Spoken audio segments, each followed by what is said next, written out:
Il n'est pas normal que la dépouille de l'un des pères fondateurs de la nation congolaise ait été conservée 6 décennies durant par les Belges.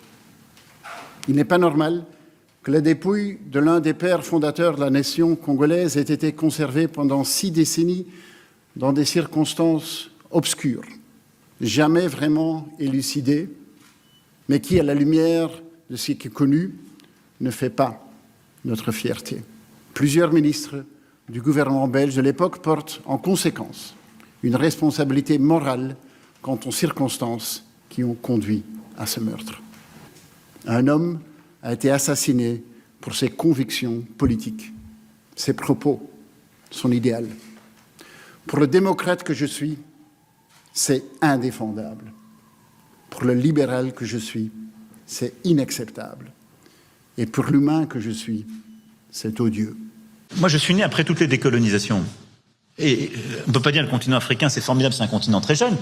70% de ce continent est né après les décolonisations, même plus que 70%.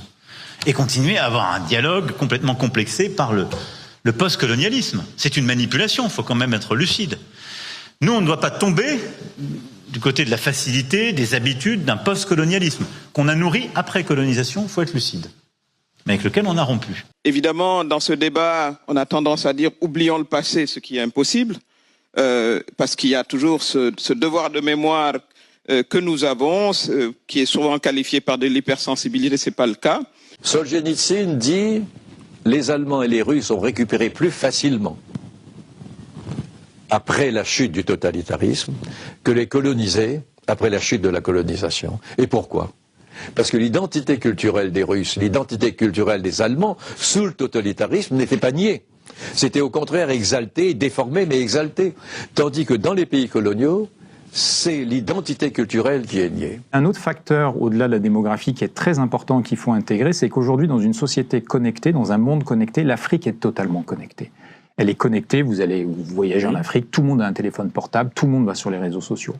Donc il y a un flux d'informations qui permet à chaque Africain déjà de nourrir sa réflexion et d'aller contester le discours officiel français. La décolonisation des années 60, à part le cas de la Guinée, n'a pas été une vraie rupture. Mais aujourd'hui, on est dans une rupture systémique et qui s'explique en partie par le facteur démographique. Tout le monde oublie la démographie, mais... Le passif est lourd, Madame l'ambassadrice Havé, et la liste est longue, beaucoup trop longue pour que l'on puisse ici en faire un inventaire succinct. Et ce que reproche la jeunesse est que le néocolonialisme, je sais que vous n'aimez pas ce vocable, mais le néocolonialisme se poursuit avec plus d'ardeur encore, malgré les discours. L'Occident doit justement commencer par comprendre que ces valeurs ne doivent pas être imposées aux autres. Il doit comprendre que les Africains, comme le reste de la planète, ont le droit de concevoir leur propre modèle. Le fait que l'Afrique aujourd'hui est mondialisée, il y a une ruée vers l'Afrique, et la position de la France, évidemment, est aujourd'hui beaucoup plus relative. L'Afrique n'a guère besoin de tutorat, de maîtres qui dictent ce qu'elle doit penser ou faire. C'est le principal grief qui explique le recul de l'Europe, des États-Unis d'Amérique et celle de la France. Cette propension à imposer leur point de vue aux autres. La jeunesse africaine n'en veut pas. Et n'a pas besoin de la propagande russe pour le comprendre. Cette façon de donner des leçons qui est frustrante, en fait. L'Occident a accumulé les erreurs et les provocations et les maladresses. Nous, occidentaux, nous avons confondu hégémonie et universalisme. Au prétexte que nous étions hégémoniques, nous avons dit nos valeurs sont universelles. Donc nous avons une position de surplomb vis-à-vis du monde entier, de l'Afrique en particulier. Sauf que l'Afrique ne l'accepte plus. Et cette position de surplomb, il va falloir l'abandonner. En fait, on a gardé un système qu'on a fossilisé pendant que l'Afrique évoluait. Mais elle n'a pas évolué du jour au lendemain. C'est-à-dire que de plus en plus, ce système qu'on appelle la France-Afrique, avec le franc CFA, les bases militaires, les armées qui interviennent à chaque fois qu'il y a un problème de sécuritaire, ce système était de moins en moins compris. Mais enfin, ça n'a pas daté de hier. Ça a explosé récemment, on peut le dire. Mais il fallait que cette Est-ce qu'il y a une responsabilité d'Emmanuel Macron? Oui, c'est une responsabilité de François Hollande, de Sarkozy, de François Hollande et aussi de Emmanuel Macron de n'avoir pas compris ces évolutions et de ne pas avoir piloté la politique africaine pour l'adapter. De toute évidence, il fallait supprimer le franc CFA parce que c'est une compétence souveraine, les questions monétaires. Il fallait fermer sans doute certaines bases militaires. Il fallait aussi communiquer autrement. Il fallait se comporter autrement aussi. Il fallait pas garder Barkhane avec une armée française occupant pratiquement le Mali pendant près de 10 ans, c'était forcément incompris par la population, surtout si cette armée française se substitue à l'armée locale, si elle communique seule comme en terrain conquis.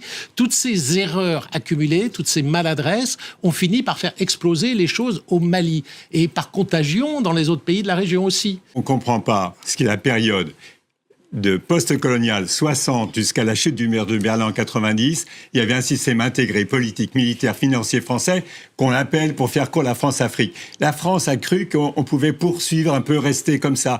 Tout le monde regardait la réunification de l'Allemagne, personne regardait l'Afrique se mondialiser. On parle de la Russie, mais vous avez la Turquie, vous avez le monde entier en Afrique. Et la France est toute surprise de voir que sa coopération, on n'en veut pas forcément, etc.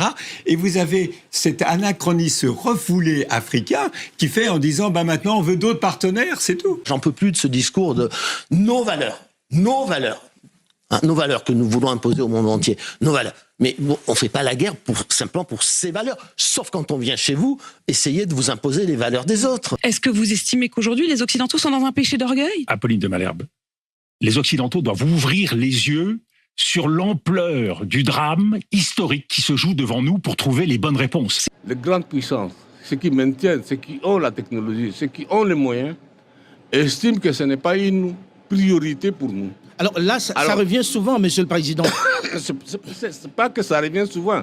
La réalité, c'est cela. I think this notion of international rules is very comfortable for some people to use when it suits them.